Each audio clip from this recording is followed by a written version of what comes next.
Fire साइडमा आज हामी बहस गर्नेछौँ नेपालमा किन पटक पटक शासकहरूबाटै संविधानमाथि खतरा भइरहेको छ। संविधानको रक्षा गर्ने दायित्व पाएकाहरू नै किन संविधानलाई सत्ताको मुनि राखेर शासन सत्ता चलाउन तम्सिन खोज्छन्। प्रधानमन्त्री केपी ओलीले प्रतिनिधि सभा विघटन गरेपछिको राजनीतिक अवस्थालाई कतिपयले 62-63 भन्दा अगाडिको अवस्थासँग तुलना गरिरहेका छन्। उति बेला तत्कालीन राजा ज्ञानेन्द्रले देशको सम्पूर्ण शासकीय शक्ति आफूमा केन्द्रित गरेका थिए भने आज प्रधानमन्त्री ओली त्यही बाटोमा रहेको विश्लेषण भइरहेको छ। तर ओली आफू भने यो कदमको विरोध गर्नेलाई नै देश विरोधी संविधान विरोधी भनिरहेका छन्। संसद विघटन भएको असंवैधानिक भयो, अलोकतान्त्रिक भयो भनेर कराइरहेका छन्।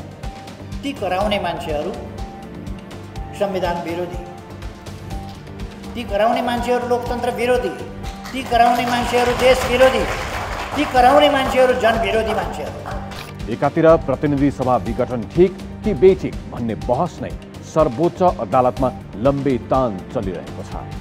अर्कोतिर देशको प्रधानमन्त्री भइसकेका नेताहरू सार्वजनिक मञ्चबाट एक अर्कालाई जस्ता आरोप लगाइरहेका छन् ती कुनै निम्न स्तरको सिनेमाका भद्दा डायलग बाजी भन्दा कम छैनन्। मारेर पनि रुवाएको छ, कुटेर पनि रुवाएको छ, लुटेर पनि रुवाएको छ।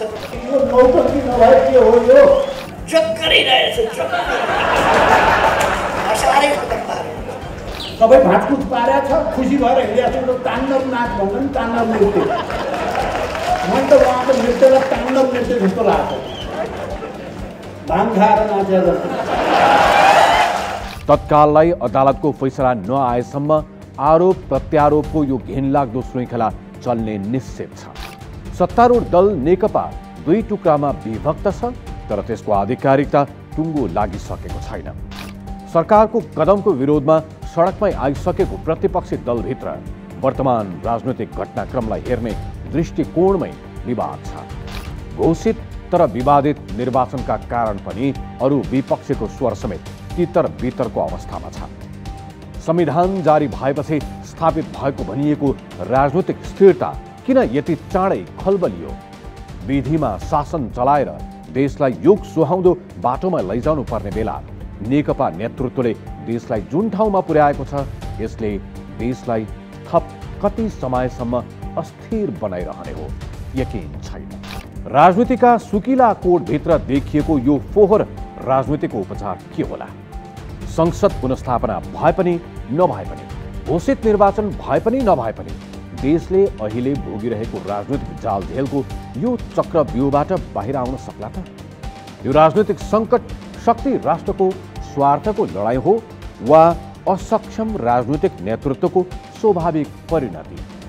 फायर साइडको आजको अङ्कमा हामी यिनै प्रश्नको जवाब खोज्नेछौँ र आज हामीसँग हुनेछन् पूर्व प्रमुख निर्वाचन आयुक्त भोजराज पोखरेल।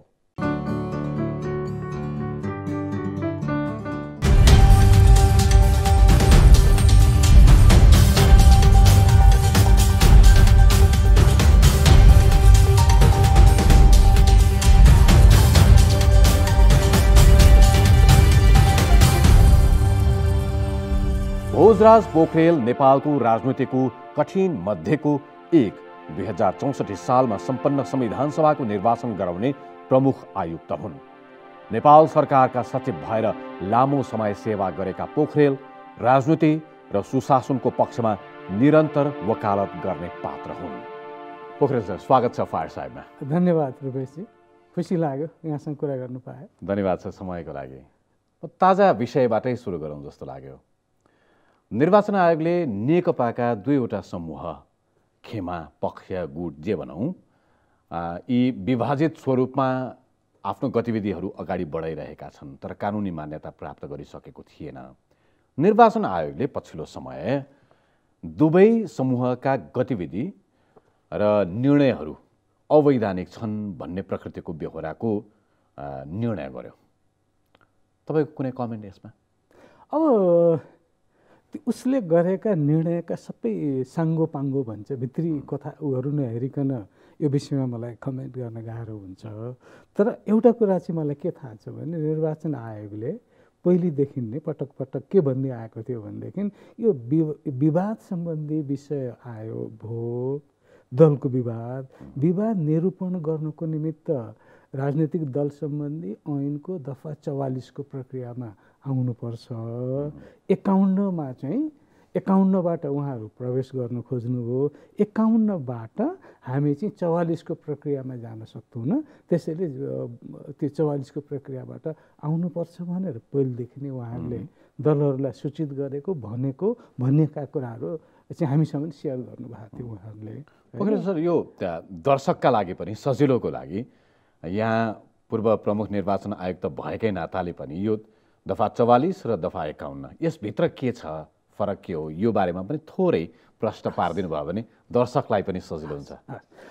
अब राजनीतिक दल चाहिँ यो मुलुकमा धेरैको स्याडोमा परेको हो, तर सबभन्दा महत्त्वपूर्ण ऐन हो यो मुलुकमा। किनभने उसलाई चाहिँ कसरी सुव्यवस्थित गर्ने, सुशासनमा कसरी लिएर आउने, ऊ कसरी चाहिँ त्यो चाहिँ भनौँ न समावेशी हुनुपर्ने, उसभित्रमा चाहिँ उसका विभिन्न कालखण्डमा विवाद हुन सक्छन्, दल त्याग गर्न सक्छन्, यी कुराहरूलाई कसरी व्यवस्थापन गर्ने लगायतका कुराहरू त्यो ऐनले व्यवस्था गरेका छ। एउटा कुरा। दोस्रो, अब अहिलेकै विवादको कुराहरू अथवा 51 र 44 को कुरा गर्दाखेरि दफा 51ले के भन्छ भन्दाखेरि दलहरूको चाहिँ गरेका परिवर्तनहरू, दलको आन्तरिक आफ्ना विधान, सदस्य आदि इत्यादि विषयमा गरेका परिवर्तनहरू चाहिँ त्यो निर्णय हुनासाथ किनभने आयोगमा दलहरूले दर्ता हुँदाखेरि विधान प्रस्तुत गरेको हुन्छ, त्यो आधिकारिक हुन्छ। त्यो आधिकारिक दस्तावेजमा दलहरूको विधानभित्र रहेर कुनै परिवर्तन गरेको छ भने तत्काल त्यो सूचना गर है, त्यसलाई चाहिँ हामीले अपडेट गर्नुपर्छ। निर्वाचन आयोगमा जानकारी अद्यावधिक गराउने, त्यहाँ दर्ता नै भएर उसले आफ्नो रेकर्डमा त्यसलाई सच्याउनु पर्ने हुन्छ। 51ले त्यो प्रावधान राखेको छ, त्यो व्यवस्था छ।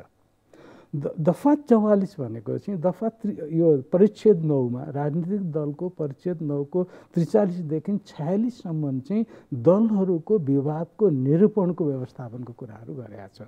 जस्तो दफा 43ले के भन्छ भने कस्ता कस्ता विषयहरू चाहिँ विवादको विषय हुन सक्छन् भन्दाखेरि नाउँमा विवाद होला, झन्डामा होला, चिन्हमा होला, केन्द्रीय पदाधिकारी तथा सदस्यहरूको विषयमा होला, यी चाहिँ विवादका विषय हुन् भनेर भन्छ। अनि 44ले के गर्छ भनेदेखि यस्तो यी विषयहरूमा विवाद भएको चाहिँ 30 दिनभित्र सम्बन्धित पक्ष जसले दाबी गर्ने हो त्यो पक्षले चाहिँ आयोग समक्ष दलको केन्द्रीय समितिको 40% सदस्यको हस्ताक्षर सहित विवादका विषय आफ्नो प्रमाणसहित आयोगलाई दिनुपर्नेछ। त्यहाँबाट सुरु हुन्छ।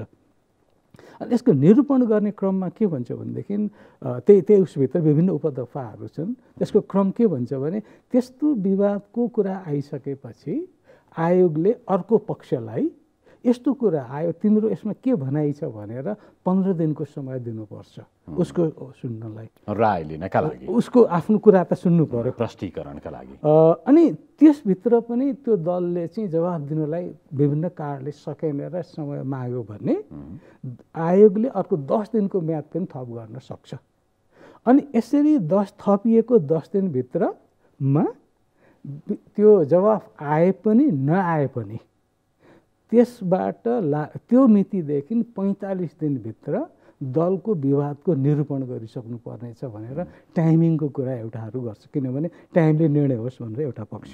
त्यो विवाद मूलतः पार्टी फुट्ने अवस्था, टुक्रिने अवस्था। अघि 4 कुरा भने त्यो 4वटामा चाहिँ विवादका बिन्दुहरू 4वटा हुन्। दलको नाम, झन्डा, हैन, चुनाव चिन्ह अथवा केन्द्रीय समितिमा को छन् छैनन्, यी जस्ता कुराहरू विवाद ल्याउने प्रमुख कारण त हुन् भन्ने हिसाबले गर्यो। अनि प्रक्रिया, त्यो अघि प्रक्रिया र समयको कुरा गरेँ। अब यसलाई कसरी चाहिँ समाधान गर्ने भन्दाखेरि के भन्छ भने ती जवाफहरू आइसकेपछि दुवै पक्षलाई बोलाएर सम्भव भएसम्म दलहरूलाई मिलाउने प्रयास गर भन्छ। अनि मिल्दाखेरि त्यसरी भएन भनेदेखि त्यहाँ बहस पैरवी गराउने, वकिल राख्ने सबै कुराहरू छन् र ती बहस पैरवीबाट आएका मजबुनहरू अनि दलहरूले पेश गरेका प्रमाणहरूको आधारमा चाहिँ कुनै पक्षलाई चाहिँ लाई त्यो जुन विवादित विषय हो दिन सकिन्छ भने दिने गरेर निर्णय गरिदिने। यदि त्यसबाट पनि निर्कुल हुन सकेन भने अघि भन्यो विवादभन्दा अगाडि आयोगमा कायम रहेको केन्द्रीय पदाधिकारी वा सदस्यको बहुमत जतातिर छ त्यसलाई आधिकारिक दिने र अर्को पक्षलाई चाहिँ अर्को दल खोल्नेलाई मौका दिने। 44 भनेको यही हो। अहिले जुन अघि सन्दर्भ आयो, अब निर्वाचन आयोगको चाहिँ सुरुदेखिको भनाइ के थियो भने यो प्रक्रियामा तिमीहरू छिर्नुपर्छ भन्ने उसको भनाइ सुरुदेखि नै उसले आफ्नो पोजिसनिङ त्यो गर्यो।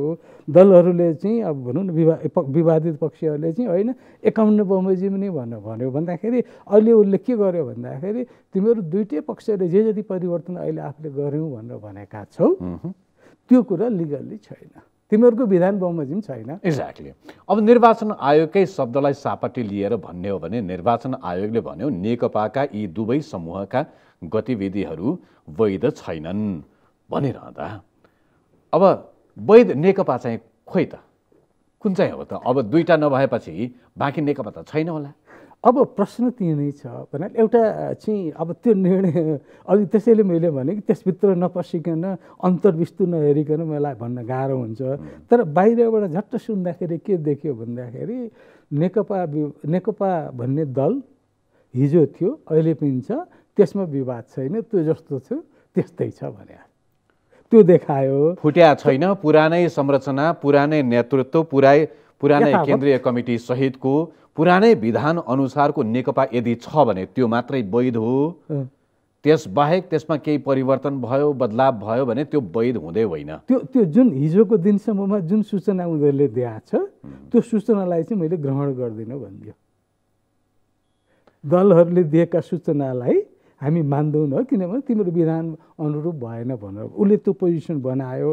अब यिनीहरू प्रश्न अघि यहाँको जुन कहाँ छ त नेकपा भन्ने कुरा आयो नि, अब समस्या त्यहाँबाट सुरु भयो। उनीहरूले टेक्निकल्ली फुटिसकेका छ, दुईतिर लागिरहेका छन्, आफ्नो आफ्नो व्यवहारिक रूपमा फुटिसकेका छ, टेक्निकली बाँकी छ तर कानुनी रूपमा टुटेन। अब यहाँनिर निर्वाचन आयोगले जुन खालको निर्णय सुनायो दियो त्यो निर्णयलाई विभिन्न तरिकाले विश्लेषण पनि गरिएको छ।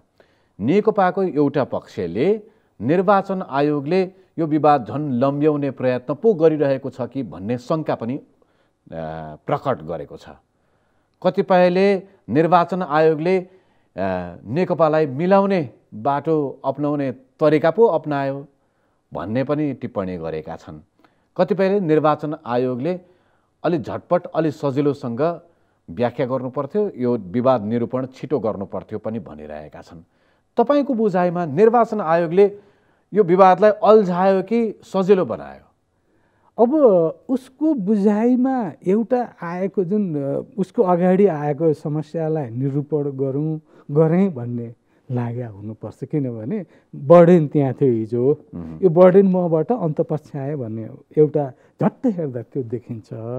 तर यस भन्नाले यो जुन प्रक्रियाले उसले गरेको निर्णय भन्दा पनि अहिलेसम्म भएका गतिविधि र प्रक्रियाहरूले अवस्थाहरूले चाहिँ अझ जटिलतातिर लगेको मैले देखिरहेको छु।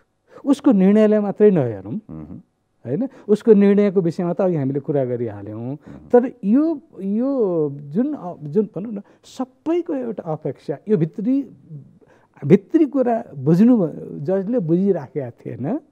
सबैको सोच त के थियो भनेदेखि निर्वाचन आयोगले एउटालाई स्पष्टता यो हो भनेर भन्छ, त्यो खालको चाहिँ अपेक्षा थियो।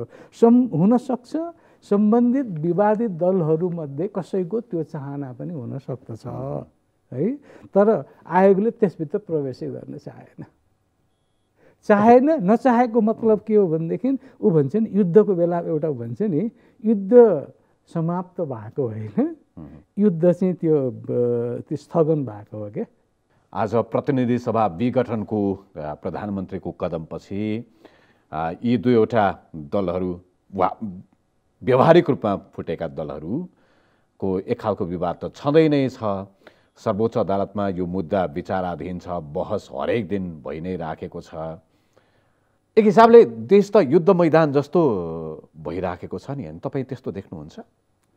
अब दुईटा बिम्बको कुरा गर्छु। एउटा चाहिँ के हो भने शान्त रूपले बसिरहेको समुद्र हुन्छ नि अथवा तलाउ हुन्छ, त्यो तलाउमा तपाईँले ढुङ्गा हान्नुभयो भने त्यो त्यसबाट सारा सबैतिर तरङ्ग जान्छ। अलि ठुलो ढुङ्गा भयो भने त्यो पानी नै बाहिर निस्किने सम्भावना पनि भयो तलाउमा। एउटा त्यो बिम्बसँग नजिक देख्छु होइन। अर्को परिस्थिति चाहिँ अब यस्तो किसिमको जटिलतामा यो मुलुक प्रवेश गर्यो है। मैले भन्ने गरेको चाहिँ के भनेदेखि हामी हिजोको एउटा अलि स्थिर, अब हामी पोलिटिकल्ली अलिकति स्थिर भयौँ। अब हाम्रो यात्रा भनेको शान्ति र स्थिरता र विकास हो।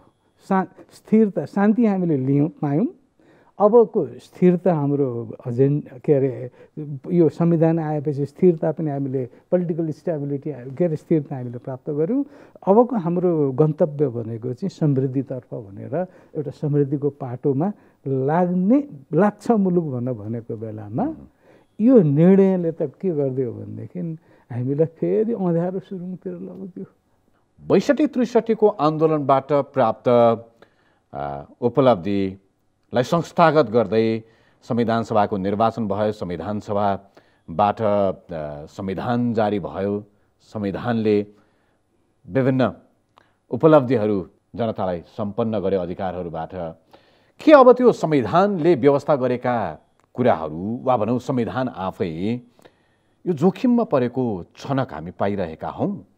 मलाई कता कता त्यस्तै लागिरहेको छ। किनभनेदेखि मलाई एउटै त्यो किन मैले भनिरहेको छु भनेदेखि संविधानको प्रक्रियामा सुरुका दिनमा संविधान निर्माण गर्ने प्रक्रिया एक किसिमले सहजता साथ गयो।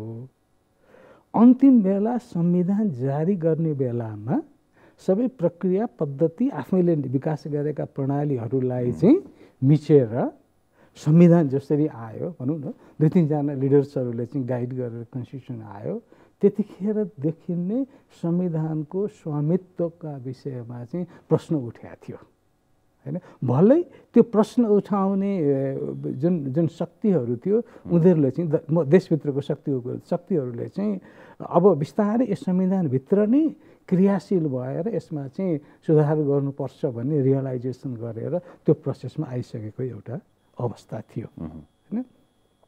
अर्को त्यो संविधानले चाहिँ हामीले विश्वको उत्कृष्ट संविधान भन्यौँ, धेरै हाम्रा आफ्नै विशेषता छन्, मौलिकता छन्, उदाहरणहरू हामीले धेरै कुराहरू दियौँ, उपलब्धिका कुराहरू गऱ्यौँ। जस्तो उपलब्धिको कुरा गर्दा भनौँ न हामीले चाहिँ गणतन्त्र, यो मुलुकलाई गणतन्त्र ल्यायौँ, यो मुलुकलाई चाहिँ धर्मनिरपेक्ष बनायौँ, यो मुलुकमा चाहिँ के अरे यो सङ्घीयतामा गयौँ लगायतका जुन कुराहरू थिए ती कुराहरूप्रति चाहिँ त्यो प्रोसेसले न्याय गरेन है, ती कुरा ल्याउन भनेर एउटा विमति त छँदै नै थियो होइन। अब त्यसपछि अर्को चाहिँ अब ठ्याक्क अहिलेकै जुन संविधान विघटन गर्ने जुन भनौँ न संसद विघटन गर्ने घटना घट्यो। म संविधान सभाको सदस्य त होइन, तर त्यतिखेर परोक्ष रूपमा मेरो विभिन्न हिसाबबाट भूमिकाहरू निर्वाह गर्थेँ। मैले विभिन्न छलफलहरूमा हुने क्रममा चाहिँ एउटा त्यतिखेरको हाम्रो नागरिकको पनि एउटा माग के थियो भनेदेखि 51 सालको चाहिँ भनौँ न यो संसद विघटनले र त्यसपछि पटक भएका विघटनहरूले मुलुकलाई चाहिँ अराजकतातिर लग्यो। यो जुन त्यो संसद विघटन गर्ने कुरालाई चाहिँ प्रधानमन्त्री अथवा दलहरूले चाहिँ के गर्यो भने मुलुकको होइन आफ्नो कन्भिनियन्समा लग्यो। यसले मुलुकलाई राजनीतिक स्थिरता दिन सकेन, किनभने राजनीतिक अस्थिरता हाम्रो नम्बर 1 प्रब्लम हो भनेर सधैँ भनिआएको। यो अस्थिरताको अन्त्यको लागि यो संविधान चाहिँ निर्वाचन हुने मिति संविधानमै तोकौँ, 5 वर्षमा नियमित निर्वाचन हुने भनेर उनी तोकौँ होइन। 2 वर्षसम्म अविश्वासको प्रस्ताव हाल्न नपाउने अथवा चाहिँ त्यसपछि चाहिँ एक वर्षभन्दा अगाडि आउला यी सबै कुरा त केलाई गरियो भन्दाखेरि व्यवस्थालाई भनौँ न एउटा स्थायित्व, पोलिटिकल स्थायित्व, स्थिरता र त्यो निर्वाचित सरकारले 5 वर्षमा काम गर्न पाओस् भनेर यी सबै कुराहरू राखिएको थियो होइन। र छलफलमा ती कुराहरू उठेका थिए कि होइन अब यो कुरालाई चाहिँ कुनै हालतमा पनि नहुने गरी राख्नुपर्छ भनेर भएको थियो, संविधानमा लेखियो पनि। र मेरो बुझाइमा चाहिँ जुन हालसालै तत्कालीन भनौँ न अब संविधान सभाको अध्यक्षज्यूले जुन हिसाबले भनेको भनेर बाहिर आइरहेछ तिनै कुराहरू नै कन्भर्सेसनमा हामी सुन्थ्यौँ। अब कुनै पनि प्रधानमन्त्रीले यो मुलुकमा चाहिँ यो चाहिँ संसद विघटन गर्न सक्दैन भनेर त्यो कुरा संविधानमै लेखियो। र त्यो संविधानको लेटर र स्पिरिट बाहिर गएर पो यो भयो। यदि यो भएको हो भनेदेखि त संविधान त त्यसैले पनि काट्दिहाल्यो नि। यो सन्दर्भमा हाम्रा संविधानहरू, हामीले बनाएका संविधानहरूलाई बारम्बार सत्तामा रहेका पात्रहरूले नै किन कुल्चिने पिल्चिने प्रयत्न गरिराख्छन्? तपाईँलाई के लाग्छ? मैले भन्ने गरेको चाहिँ के हो भने हेर्नुहोस्, अब प्रजातन्त्रमा अथवा लोकतन्त्र के भाषा प्रयोग गरौँ, इलेक्सन भएर आउने इलेक्टेड लिडर्सहरूले राज्यको सत्ता सञ्चालन गर्ने हो। के को लागि भन्दा आफूले पाएको म्यान्डेट जनताको चाहिँ उसको लागि चाहिँ समृद्धिको लागि गर्ने हो। तर हामी जस्ता मुलुकहरूमा एउटा प्रवृत्ति के देखियो भनेदेखि इलेक्टेड लिडरले सत्ता सञ्चालन होइन कि सत्ता कब्जा गर्न खोज्ने। जब सत्ता कब्जा गर्ने चाहिँ मनस्थिति बन्छ उसले के गर्छ भनेदेखि चाहिँ कहाँ कहाँ अवरोधहरू छन् ती अवरोधलाई चाहिँ वैध अथवा अवैध हिसाबले त्यसलाई चाहिँ अन्त्य गर्न प्रयास गर्ने। संविधानको अर्को चाहिँ भनौँ यो लोकतन्त्रको प्रजातन्त्रको चाहिँ सबभन्दा ठुलो विशेषता भनेको चाहिँ के भनेदेखि यो संविधानलाई जोगाउने पिलर्सहरूको रूपमा अथवा प्रजातन्त्रको प्राणवायुको रूपमा चाहिँ चेक एन्ड ब्यालेन्स गर्ने इन्स्टिट्युसनहरू रहेका हुन्छन्। अदालत होस्, अरू संवैधानिक निकायहरू हुन् अथवा मिडिया जस्तो चाहिँ एउटा हो, यी सबै यी पिलर्सहरू हुन् संविधान के अरे त्यो चाहिँ एउटा राज्यका पिलर्सहरू, डेमोक्रेसीका पिलरहरू हुन् होइन। के को लागि भन्दा जहिले पनि एक्जिक्युटिभले चाहिँ संसारभरिकै के देखिन्छ भनेदेखि उसले अरूलाई हस्तक्षेप गर्न चाहन्छ। त्यो that's the nature of the executive संसारभरिकै है। त्यसलाई नियन्त्रण गर्नको निमित्त यी संस्थाहरू बने। त्यसैले सबभन्दा पहिले त्यो प्रवृत्ति भएको लिडर्सको सबभन्दा पहिलो जुन अघि मैले सत्ता कब्जा गर्ने भने नि, सत्ता कब्जा गर्न चाहने नेतृत्वको दिमाग कहाँ जान्छ भने इन्स्टिट्युसनहरूलाई कमजोर पारौँ, यी बोल्न नसकुन्, त्यसपछि त मेरो उद्देश्य प्राप्ति हुन्छ भनेर त्यसरी भनौँ प्रक्रिया प्रणाली पद्धति र इन्स्टिट्युसनहरूलाई चाहिँ ड्यामेज गर्ने त्यो सुरुवात भनेकै संविधानलाई चाहिँ छेदविच्छेद बनाउने त हो नि। सबैभन्दा अचुक अस्त्र संविधानमाथि प्रहार गर्ने होइन। र जसले त्यसलाई बलियो बनाएको छ त्यसलाई नि प्रहार गरिदिन्थ्यो, फेदै ढालिदिएपछि त सकियो नि। यही प्रवृत्तिलाई नै नियन्त्रण गर्नलाई संविधानमा त्यो भाषा परेको जस्तो मेरो बुझाइमा हो। म गलत पनि हुन सक्छु। त्यसो भए तपाईँकै भाषालाई मान्ने हो भने, तपाईँको कुरालाई मान्ने हो भने प्रधानमन्त्री केपी शर्मा ओली सत्ता कब्जा गर्ने नियतका साथ अगाडि बढिरहेका हुन्। मैले प्रवृत्तिको कुरा गरिरहेको छु। केपी ओली भने प्रवृत्तिको कुरा गरिरहेको छु है। प्रधानमन्त्री केपी शर्मा ओलीको प्रवृत्तिलाई हेर्दाखेरि तपाईँ के पाउनुहुन्छ? अब अहिले मैले मलाई अलिकति लागेको के थियो भनेदेखि हेर्नुहोस् है, उहाँ असाध्यै अप्ठ्यारो अवस्थामा यो मुलुकको प्रधानमन्त्री हुनुभएको थियो। लामो अवधिको द्वन्द्व, त्यति लामो चाहिँ सङ्क्रमणकाल, त्यसभित्र भएका हिलोका होइन छापाछाप, अस्थिर राजनीति भन्दाखेरि मुलुक त ध्वस्त थियो नि। अराजकता थियो, अनुशासन कतै थिएन, जहाँ जसले जे गरे पनि एउटा एनार्कियल थियो होइन। सबैतिर दलीयकरण नभएको ठाउँ कुनै पनि थिएन। मुलुकले राम्रा भन्ने मान्छे देखेन, हाम्रामा मात्रै नै मुलुक गयो। त्यसले गर्दाखेरि मुलुकको दुर्गति भयो, प्रणाली बन्न सकेनन्, संरचना बन्न सकेनन्, जुन सुशासनका लागि चाहिने मूलभूत तत्त्वहरूको चाहिँ स्थापित हुन सकेन भन्ने त्यस्तो चाहिँ एउटा अप्ठ्यारो अवस्थामा उहाँ राज्य सञ्चालन गर्न आउनुभयो। विथ 2/3 झन्डै 2/3 मेजोरिटी आउनुभयो। सबैको म लगायत धेरैको तपाईँ हाम्रो सायद सबैको एउटा चाहना के थियो भनेदेखि अब यो बलियो सरकार आयो, संविधानलाई स्थिर एउटा कार्यकाल दिएको छ, यो अवधिमा उसले चाहँदाखेरि मुलुकमा सुशासन निश्चित गर्नको निमित्त जनताहरूले हरेकले न्यायको अनुभूत गर्न पाउने हिसाबले यो सरकारले काम गर्छ। सबै जनताले न्याय पाएको अनुभूत गर्न सक्छन्, त्यो आशा थियो। त्यसको लागि चाहँदाखेरि संविधान संशोधन गर्न सक्छ यो सरकारले, कानुन बनाउन सक्छ, संरचना बनाउन सक्छ, राजनीतिकरण गरिएका सबै कुराहरूलाई चाहिँ यसले ध्वस्त पारेर भनिहाल्ने एउटा यस्तो राम्रो हाइवे यसले बनाउँछ 5 वर्षभित्र। यसको फोकस त्यसमा हुन्छ। त्यसले चाहिँ साँच्चै नै मुलुकलाई चाहिँ त्यो समृद्धिको बाटोमा लाउनलाई चाहिँ टेक अफ स्टेजको अवस्थामा लैजान्छ। चाहना त त्यो थियो नि। फाउन्डेसनहरू, आधार भूमिहरू तयार पार्छ, संरचना सबै कुराहरू गर्ने। तर अब उहाँको यो होस् भनेर सुरुका उहाँका कदमहरूलाई सबैले नै उहाँका विरोधी लगायत सबैले तारिफ गरेको हो नि त, ओहो राम्रो गर्नुभयो भनेर।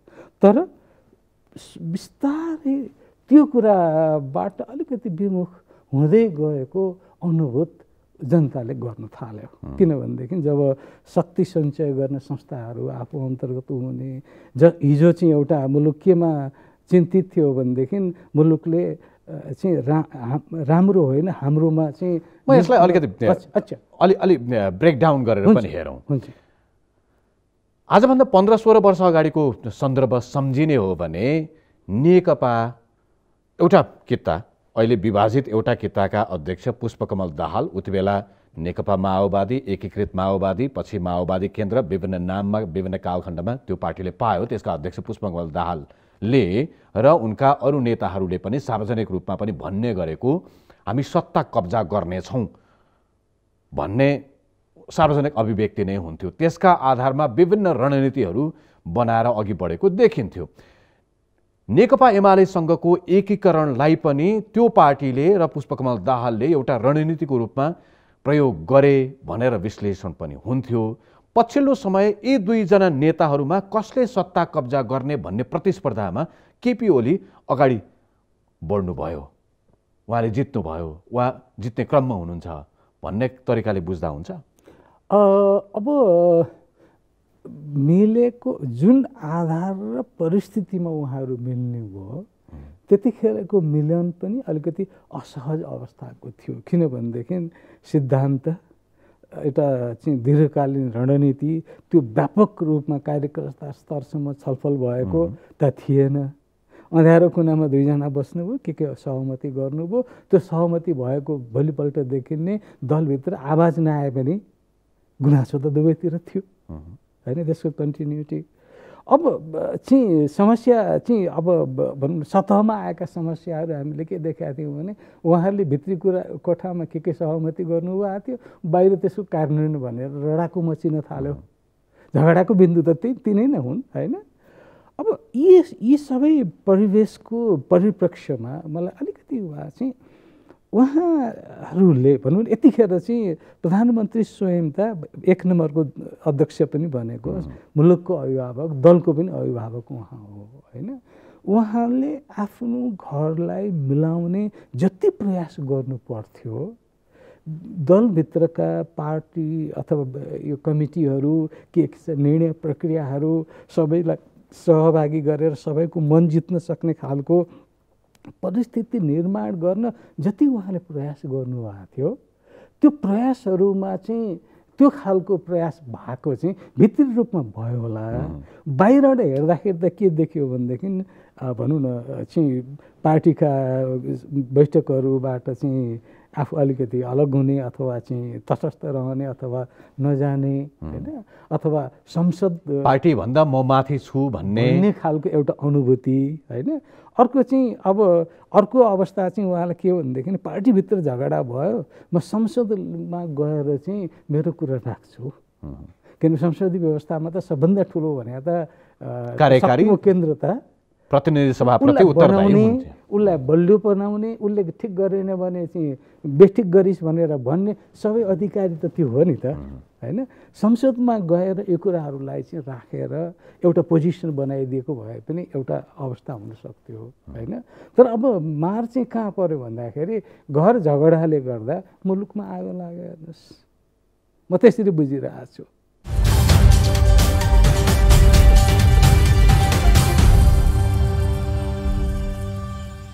प्रधानमन्त्रीको कदम सही गलत भन्ने एक खालको तर्कबाजी बहस एकातिर चलिराखेकै बेलामा अदालतमा त्यो मुद्दा छ। अदालतले आफ्नो किसिमको फैसला गर्ला, त्यो ढिलो चाँडो समय अलिकति बढी लाग्ला जस्तो देखिएको छ, ढिलो चाँडो आउला। त्यो मुद्दालाई एकातिर पन्छाएर एकपटक सोचिहेरौँ, तपाईँ निर्वाचन आयोगको पूर्व प्रमुख आयुक्त भएका नाताले पनि मानौँ प्रधानमन्त्रीले संसद विघटन जुन गरे त्यो सदर भयो, अदालतबाट भयो भनेदेखि सरकारले घोषणा गरेको निर्वाचनको मितिमै निर्वाचन हुने सम्भावना चाहिँ कति हुन्छ? यहाँको यो प्रश्नमा जानुभन्दा अगाडि अलिकति पूरक कुरा म राख्छु प्लिज। मैले टु बी अनेस्ट हिजोको हामीले भोगेका परिघटनाहरूको सन्दर्भमा के देखेको छु भनेदेखि अदालतले यो मुद्दामा कुनै पनि पक्षमा निर्णय गर्दा संसद पुनर्स्थापना गर्ने अथवा निर्वाचनमा जाने जुनसुकै निर्णय गर्दाखेरि पनि त्यसको व्यवस्थापन र त्यसले लिएर आउन सक्ने जुन समस्याहरू चाहिँ जटिल छन् देख्दछु। पुनर्स्थापना हुँदा पनि उत्तिकै जटिल छ, पुनर्स्थापना नहुँदाखेरि पनि जटिल छ। पुनर्स्थापन हुँदाखेरिको अवस्थाका जटिलता के देखिएको छु भनेदेखि अब त्यो हिजो जटिलता बढी हो कि डर लाग्दै हो? अब होइन, हिजोको जुन हामीले हर्स ट्रेडिङ देख्यौँ चाहिँ कुनै पनि दलको चाहिँ उहाँहरू एक भएर बस्तीको अवस्थामा त एउटा अवस्था बन्थ्यो, तर एक हुने अवस्था करिब करिब म देख्दिनँ। एक भइदिएको भए त अब यो प्रश्नै थिएन, होइन? उहाँहरू एक नहुने बित्तिको अवस्थामा त हर्स ट्रेडिङको कुरा सुरु हुन्छ। कसले कसलाई किन्ने, किनबेच हुने, कसले सरकार बनाउने, कसले फाल्ने, सारा राज्यको शक्ति जति विकास जनताको चाहिँ भलाइको निमित्त भन्दा पनि को बस्ने र को जाने भन्ने जान्छ, हिजो त्यही भएको हो, होइन? त्यसले गर्दाखेरि म त के भन्छु भनेदेखि पुनर्स्थापना हुने गरी यदि भनौँ न कुनै पनि निर्णय हुनसक्छ, होइन? होला पुनर्स्थापना नै गर्ने निर्णय होला, होइन? त्यो भएको अवस्थामा पनि राजनीतिक शक्तिहरूले हिजो हामीले भोगेका अप्ठ्यारो र कठिनाइहरूको पृष्ठभूमिमा त्यसलाई राम्ररी मनन गरेर जुन तत्त्वहरूले हामीलाई चाहिँ अहिले अप्ठ्यारोमा भनौँ न यो सुशासनमा लानलाई अरू कुराहरूमा चाहिँ अप्ठ्यारो पारेको छ, ती कुराहरूलाई संविधान कानुन के संशोधन गर्नुपर्छ गर्ने उहाँहरूले प्रण गर्नु पर्यो। त्यो गर्न साथ उहाँहरूले 2 वर्ष कुर्नु हुँदैन। उहाँहरूले चाहिँ आम सहमति बनाएर निर्वाचनमा गएर फ्रेस म्यान्डेट लिएर आउनुपर्छ। त्यो पुनर्स्थापना भएको केसमा त्यो भनेको चाहिँ संविधानलाई एकपल्ट ट्र्याकमा लिगमा लिएर आउने, डिले नहोस् भनेर, अनि त्यसपछि चाहिँ त्यो कमिटमेन्ट गरेर त्यो 2 वर्ष नकुदिकन निर्वाचन जाने खालकोमै जानुपर्छ जस्तो मलाई लाग्दछ। त्यो अवस्थामा अब यहाँले गरेको मूल प्रश्न छ, निर्वाचन हुने गरी निर्णय भएको अवस्थामा समयमै कुन समय भनेर जुन त्यो वैशाखको निर्वाचन सम्भव छ कि छैन भन्ने कुराको मूल प्रश्नमा जाउँ। अब म 3टा यहाँलाई उदाहरण दिन्छु, त्यसपछि कुरा गरौँला। 62 सालतिर जस्तो लाग्छ, त्यतिखेर राजाले सत्ता आफूले लिएको बखत चाहिँ नगरपालिकाको निर्वाचनबाट ठुलो निर्वाचनमा जाने भनेर निर्वाचनको प्रक्रिया सुरु भयो। सारा राज्य सत्ता लाग्यो। आयोगलाई धेरै दबाब थियो, म त्यता थिइनँ तर म सुन्दछु कुरा, होइन? आयोगले कार्यक्रम पनि सुरु गर्यो, तर के भयो भन्दाखेरि खेलाडी आएनन्, किनभने इलेक्सन पनि एउटा गेम हो, पोलिटिकल गेम हो। त्यो गेमको लागि खेलाडी तयार नभइकन कुनै पनि खेल हुँदैन। त्यस्तै त्यतिखेरको त्यो चुनाव हुन सक्यो। त्यो चुनावले के गर्यो, आयोगको क्रेडिबिलिटी ध्वस्त बनायो। आयुक्तहरूले समयभन्दा अगाडि नै छोड्नु पर्यो। त्यति मात्रै होइन, अहिलेको अवस्था उस्तै हो। राज संस्थाको अन्त्यको बाटो बनायो एउटा। हेर्नुहोस् आजको अवस्था तपाईँले देखाउनु भएको अवस्था जस्तै हो। त्यो भन्नुभन्दा अगाडि म आउँछु। दोस्रो घटना म भन्छु, 64 सालमा जतिखेर म एउटा पात्र थिएँ, अन्तरिम संविधानले जेठभित्र चुनाव हुन्छ भन्छ। राजनीतिक खेलाडीहरू तयार भएनन्। ऐन कानुन बनाउने सबै त्यो गर्ने त राजनीतिक शक्तिहरूले हो नि। न कानुन बनाउँछन्, न प्रणाली गर्छन्, न त्यो जेठको चुनाव असम्भव छ भन्न पनि भन्दैनन्। केही नलागेपछि रिस्क लिएर आयोगको तर्फबाट के बोल्नु पर्यो भन्दाखेरि जेठको चुनाव सम्भव छैन, राजनीतिक दलले काम आयोगले गर्नु पर्यो। त्यसपछि 3 पल्ट संविधान संशोधन भयो, 3 पल्ट पटक निर्वाचन मिति तोकियो। अनि त्यसपछि मङ्सिर पनि त्यही भयो, राजनीतिक खेलाडी तयार भएन। हामी तयार थियौँ, टेक्निकली हामी तयार थियौँ। हामीले त त्यो मनोनयन गर्ने दिन सबै मान्छेहरू मनोनयन गर्न लाइन लागेका दिन आयोगमा के सूचना टाँस्नु पर्यो भन्दाखेरि खेलाडीहरूले को सहभागी नहुने भएको हुनाले यो चुनाव पनि स्थगित गरिएको छ भनेर उसमा पुग्यो, अप्रिल चैतमा पुग्यो। र त्यो चैत 30 गते हुने निर्वाचनभन्दा 45 दिन अगाडि फेरि दलहरूसँग निगोसिएट गरेर अनिखेर निर्वाचन ऐन संशोधन गरेर त्यसपछि चाहिँ अनिखेर सबै खेलाडी आएर चुनाव भयो। अब तेस्रो हाम्रो मुलुकको उदाहरण दिन्छ। तेस्रो चाहिँ जब 69 मा पहिलो संविधान सभा भङ्ग भयो अनि त्यसपछि बाबुरामजीको सरकारले चाहिँ मङ्सिरको लागि मिति तोक्यो। अब फेरि खेलाडीहरूले त्यो खेलमा त हामी आउँदैनौँ न, यस्तैमा हुन भन्यो। न बाबुरामजी न कुनै चाहिँ अरूजीको राजनीतिक दलको चाहिँ नेतृत्वमा चुनावमा जान कुनै पनि खेलाडी तयार भएनन्। कहीँ नभएको व्यवस्था ल्याएर के अरे अदालतको चिफलाई चाहिँ प्रधानमन्त्रीको काम दिनु पर्यो भन्दाखेरि यी सबै घटनाले के देखाउँछ भन्दाखेरि खेलाडी तयार नभएसम्म चुनावको खेल हुँदैन। अब यहाँ अहिलेको कुरामा जाउँ। भनेको वैशाखको निर्वाचन सम्भव छैन, हुँदैन। म त्यसभन्दा अलिकति थप कुरा यहाँलाई बताउँछु, किनभने स्पष्टता हुनु पर्यो नि। म जटिलता कहाँ देख्छु भन्दाखेरि अघि पनि हामीले कुरा गऱ्यौँ, सत्ताधारी दलभित्रको त्यो विभेद, त्यो भनौँ न विवाद चाहिँ निरूपण नभइसकेको अवस्था छ। त्यो जुन वैशाख 17 को निर्वाचन हुनको निमित्त म त्यसको निर्वाचनबाट पछाडि आउँछु के चाहिन्छ भनेर। करिब 35 दिन अगाडि जति निर्वाचन हुने 35 दिन अगाडि जति चाहिँ त्यो मतपत्र हामीले छाप्ने अथवा तयार गर्ने चाहिँ जानुपर्ने हुन्छ। त्यो मतपत्र तयार गर्नुभन्दा अगाडि करिब 35 दिन अगाडि 30-35 दिन अगाडि चाहिँ हामीले समानुपातिक निर्वाचनको उम्मेदवार दल फाइनलाइज गर्नलाई चाहिँ कार्यक्रम प्रकाशित गर्नुपर्छ। हेर्नुहोस् 65 दिन भयो, नर्मल बेलाको कुरा गर्दैछु म हो। अनि त्यो सूचना प्रकाशित गर्ने भन्दा अगाडि त्यो इलेक्सनमा जानलाई कुन राजनीतिक दलहरू चाहनुहुन्छ आउनुहोस् भनेर इलेक्सन कमिसनले चाहिँ आह्वान गर्नुपर्ने हुन्छ दल दर्ताको लागि। त्यसको लागि एकदम छिटो स्पिडमा जाँदाखेरि पनि 20 दिन जति लाग्छ त्यो दल दर्ता गर्न। 85 दिन गयो। आजको दिनबाट 96 दिन कि 97 दिन बाँकी होला हो। अब अहिलेको माहौल त के छ भने अदालतले के गर्छ ठेगान छैन। अब यो दलको विवादको चाहिँ निरूपण नभइकन निर्वाचनमा जान्छु भनेर रिस्क लिनु भनेको मुलुकलाई अहिलेसम्म त उहाँहरू दन्त बजाउन मात्रै हुनुहुन्छ। त्यो निर्णय भएको भोलिपल्ट चाहिँ अनिखेर त्यो चाहिँ दन्त बजानबाट उहाँहरू मुठभेडको राजनीतिमा जान सक्नुहुन्छ। त्यो अवस्था देखिरहेछ, विकास भइरहेछ।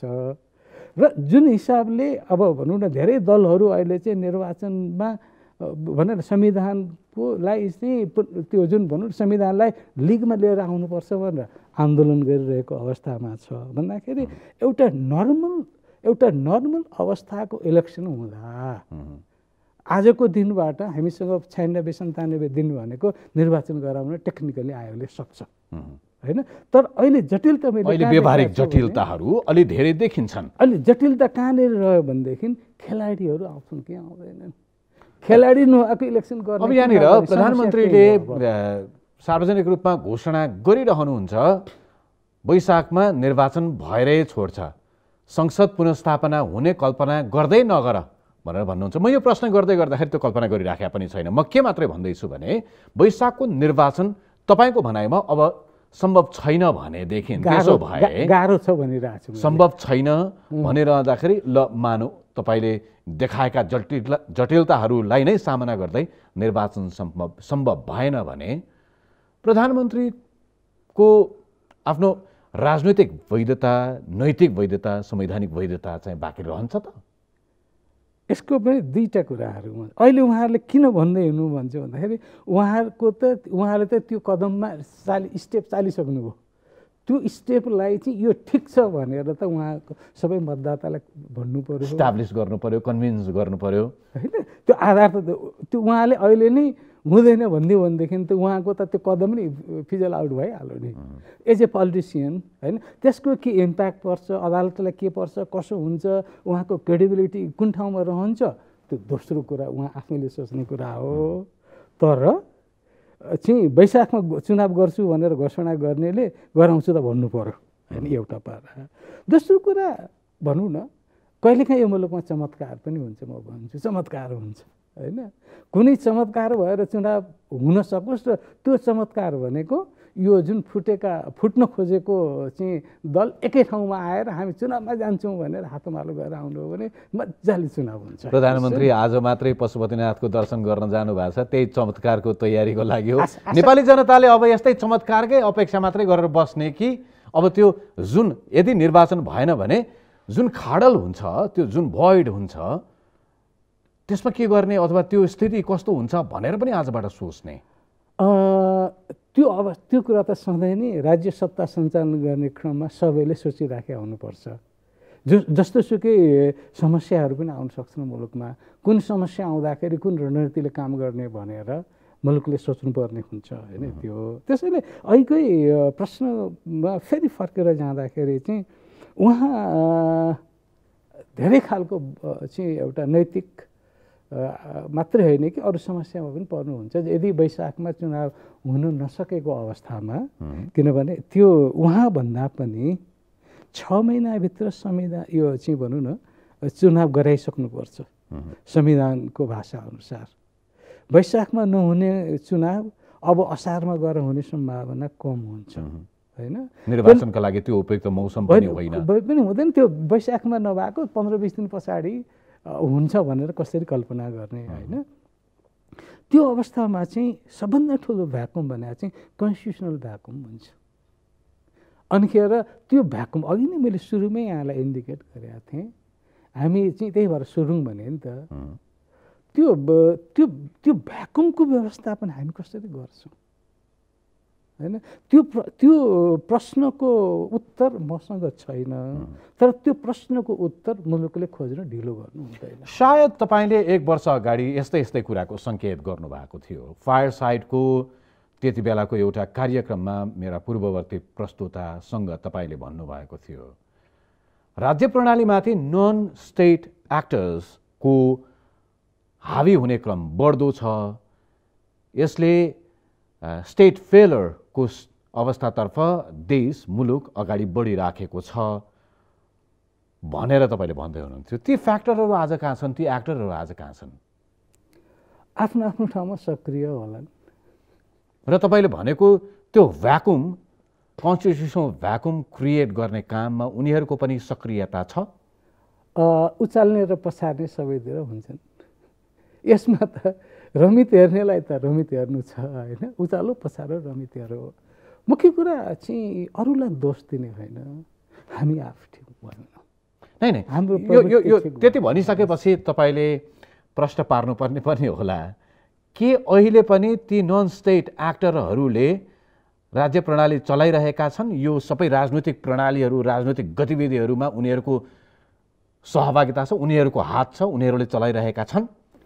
मलाई सबभन्दा डर लागेको कुरा नै हेर्नुहोस्, राज्य सञ्चालन गर्नको निमित्त ओथ अफ अफिस भन्छ। जसले शपथ खाएको छ राज्यप्रति बेमानी गर्दिन, राज्यको गोपनीयतामा अन्त लान्न ओथ अफ अफिसको त्यो चाहिँ त्यसको मजबुत त्यो हो। राज्य मैले त्यहीँनेरि नि के कसरी विभेद हेरिरहेको छ भने जसले त्यो ओथ खाछ त्यो स्टेट एक्टर्स हो, किनभने उसले एकाउन्टेबल हुनुपर्ने, शपथ उसले सम्झिनु पर्ने हुन्छ।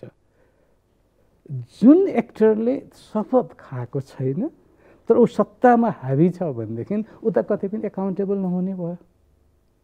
त्यो समस्या बढ्दै गएको छ, अहिले पनि छ। किन त्यस्तो तत्त्वहरू जब त्यस्तो तत्त्वहरू हावी हुन्छन् त्यो तत्त्वले राष्ट्रको अथवा त्यो पात्रको हित मात्रै हेर्दैन, उसले आफ्नो हित हेर्छ, कहाँबाट मलाई फाइदा हुन्छ भनेर। अनि त्यो आफ्नो हित आफ्नो फाइदाको निमित्त पात्रहरूलाई चाहिँ उसले अनेक किसिमबाट चाहिँ त्यो तयार गरिदिन्छ, परिचालन गर्छ, प्रयोग अनेक किसिम गर्छ, अनेक तत्त्वहरू छन्, अनेक इलिमेन्ट्सहरूलाई चाहिँ प्रयोग गरेर गरिदिन्छ। र त्यहीँनेरि नै हो लिडरसिपले सोच्ने अबभ द सेल्फ भन्छ। जब जब भनौँ न त्यो नेतृत्वले आफूभन्दा माथि उठेर, आफूभन्दा माथि भनेको आफ्नो आफ्नो परिवार मात्रै होइन, आफ्नो दल, आफ्नो आकांक्षा, आफ्नो स्वार्थ, सबै कुराहरूलाई बन्धक राखेर मैले मेरो लागि राज्य बाहेक अरू केही पनि छैन, मैले चिन्ने भनेको संविधान हो, कानुन हो, राज्य हो भनेर त्यो हेरिदिने, त्यस अनुसारको चाहिँ सोचिदिने, काम गरिदिने पात्र हुँदाखेरिको प्रभाव कम हुन्छ होइन।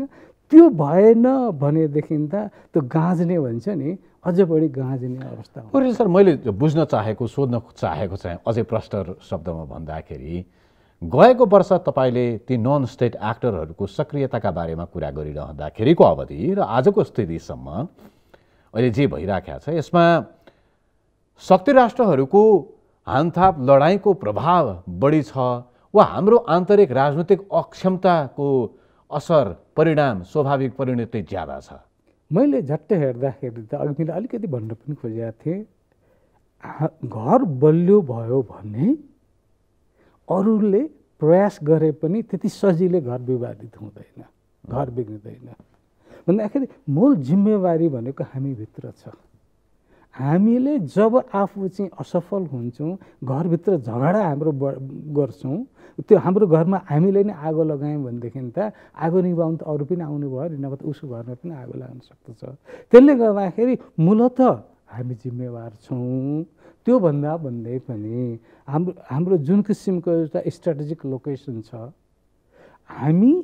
हाम्रोमा हुने गतिविधिहरूबाट मेरो मुलुकलाई केही असर गर्छ कि भन्ने दुवै छिमेकीहरूको एउटा चिन्ता र चासोको कुराहरू छ होइन।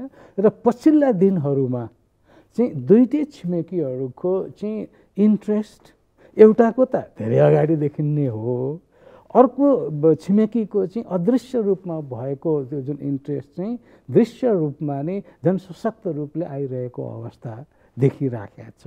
त्यसले गर्दाखेरि म चुनावको मान्छे, चुनावकै कुरा गर्छु। संसारको एकदम पावरफुल कन्ट्रीहरू, डेमोक्रेटिकल्ली अलिक अरू हिसाबले पनि पावरफुल भनिएका अमेरिका भन्नुहोस्, बेलायत, जर्मन जस्ता राष्ट्रहरूले पनि आफ्नो चुनावलाई अन्तर्राष्ट्रिय प्रभावबाट बचाउन नसकेको दृष्टान्त हामीले देखिराखेका छौँ। हुन त अमेरिकामा पनि अमेरिकी चुनावमा पनि रुसको प्रभाव पर्यो भनेर निकै धेरै कुरा हुन्छ। अब कहिलेकाहीँ मलाई के डर लाग्छ भने यदि होइन हाम्रो अवस्थामा इन्ट्रेस्ट राख्ने छिमेकी शक्ति राष्ट्रहरूको इन्ट्रेस्ट अझ बढ्यो र निर्वाचित केन्द्रित त्यो इन्ट्रेस्ट भइदियो भने, किनभने दुईटैको इन्ट्रेस्ट त यहाँ अलिकति आफूतिर सफ्ट गर्न राख्यो भन्ने भयो भनेदेखि त हामी त कहाँबाट कहाँ पुग्छौँ भने डर लागेर आउँछ क्या।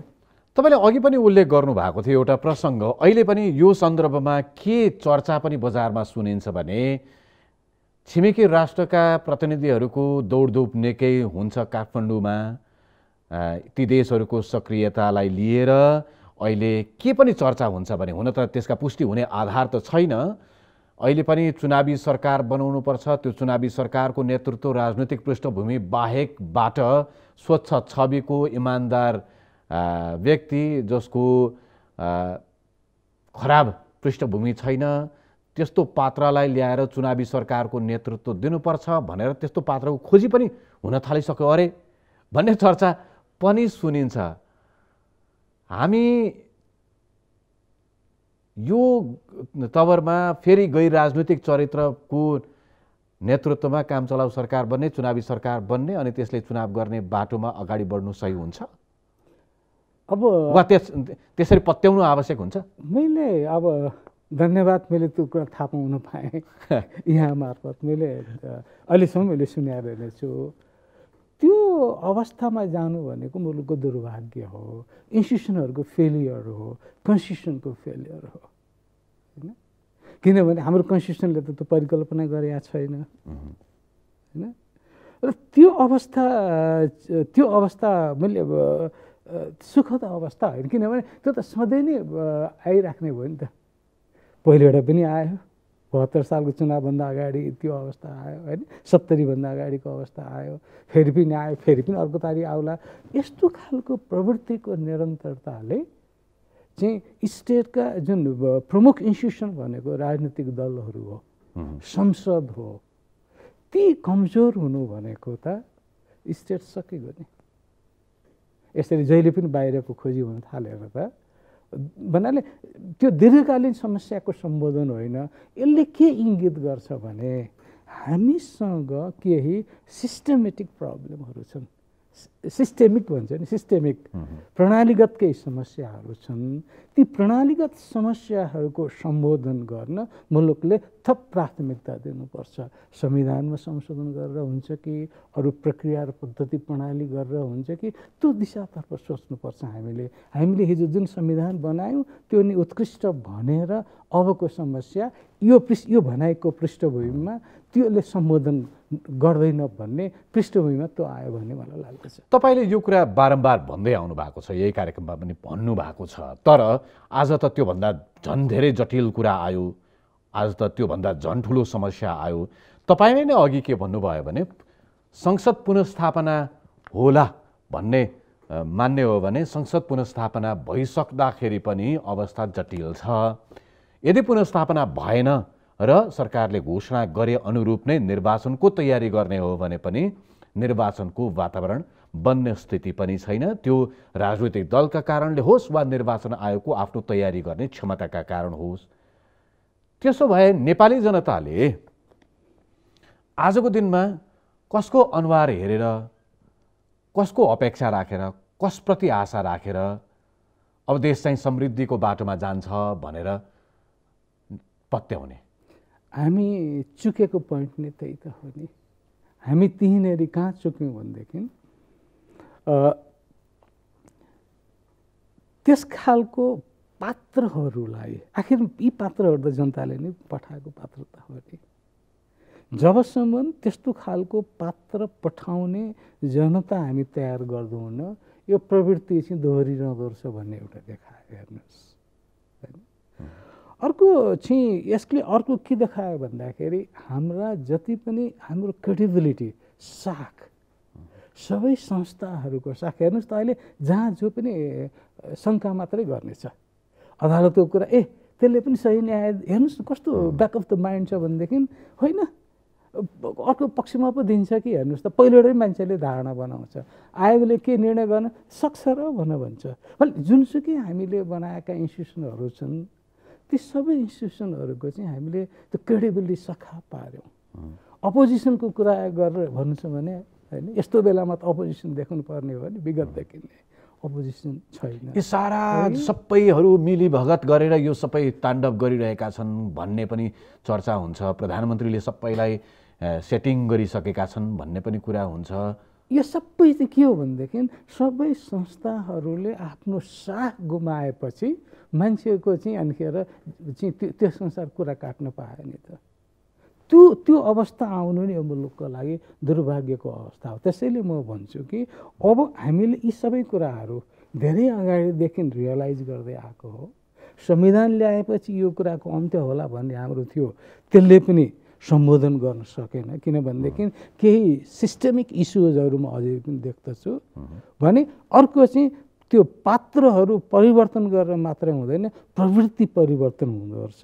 प्रवृत्ति हामीले त पात्र पनि परिवर्तन गरेनौँ, प्रवृत्ति पनि परिवर्तन गरेनौँ। उनी पात्रहरू छन्, हामीलाई चाहिँ कमसेकम सिस्टम चेन्ज भएपछि यो अलिकति रूपान्तरण भएर पात्र आउँछन् कि भनेको प्रवृत्ति उही नै आयो। आज प्रधानमन्त्री र यसभन्दा अगाडि पटक पटक प्रधानमन्त्री भइसकेका नेताहरूले जुन खालको अभिव्यक्ति सार्वजनिक मञ्चहरूमा दिइरहेका छन्, ती अभिव्यक्तिहरू सुन्दाखेरि लाग्छ ती कुनै सी ग्रेडका सिनेमाका भद्दा मजाकहरू, निम्न स्तरका डायलगहरू जस्तो जे सुनिन्छ। अनि प्रतिपक्षमा रहेका विपक्षमा रहेका दलका नेताहरू कतिखेर स्याउ झर्ला र खाउँला भनेर आश गरेर बसेको जस्तो देखिन्छन्। यसले हाम्रो नेपाली राजनीतिको चित्र कस्तो देखाउँछ? यतिले मात्रै हेर्दाखेरि चाहिँ सुखद देखाउँदैन, किनभने भोलिको पुस्ताले यो हेरेर के सिक्ने?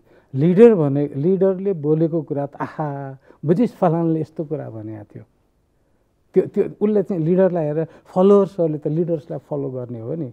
जब लिडर्सहरूबाट नै त्यस्तो किसिमको व्यवहार, त्यस्तो किसिमको क्षुद्र वचनहरू आउनु भने त कल्पना गरे भन्दा बाहिरको कुरा हो, दुःखद पक्ष हो। यस्तो अवस्था आउनु हुन्थेन। हस्, थ्याङ्क यू सो मच, धेरै धेरै धन्यवाद यहाँलाई। हस्, धन्यवाद, मौका दिनुभयो। सबैको जय होस्, समस्याको समाधान होस्, मुलुकले मुक्ति पाओस्।